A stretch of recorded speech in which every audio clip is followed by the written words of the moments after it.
Je pense que Dominique Strauss-Kahn Le rendez-vous doit, était très comme il l'a codifié fait et chacun des à 6 autant de candidats à la valeurs primaire que socialiste s'est plié à un exercice plutôt policé. Objectif, Objectif, montrer sa différence tout en restant courtois envers ses adversaires.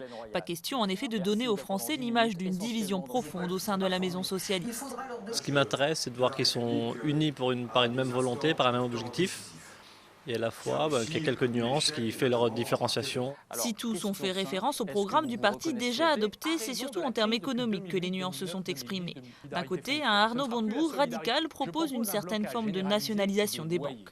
Je préfère mettre les banques sous tutelle avant d'ailleurs que celle-ci n'ait réussi à nous mettre nous-mêmes sous tutelle. François Hollande, favori des sondages, mise lui sur son contrat d'avenir et l'embauche de 60 000 enseignants sur 5 ans, ainsi que sur une réforme fiscale d'ampleur pour revenir au zéro déficit d'ici 2017.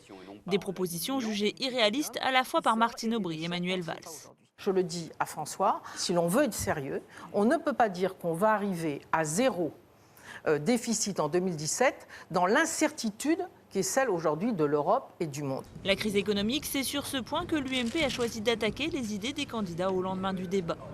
Les propositions socialistes, c'est de la surenchère en matière de dépenses. Quand vous voyez qu'aux 300 000 emplois jeunes, François Hollande promet 70 000 emplois, 60 000 emplois, il a corrigé, 60 000 emplois dans l'éducation nationale, on se dit vraiment que les socialistes dans cette affaire sont complètement décalés par rapport à la gravité de la situation.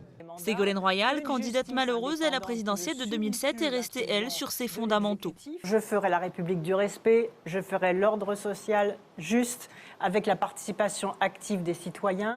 Finalement, la seule surprise est venue du petit poussé de cette course. En se disant favorable à la légalisation du cannabis, Jean-Michel Baillet a ouvert le débat parmi les candidats. Pour les analystes politiques, ce sont finalement des candidats moins médiatiques qui ont su tirer leur épingle du jeu. Emmanuel Valls et Arnaud Montebourg sortent haut la main de cet exercice.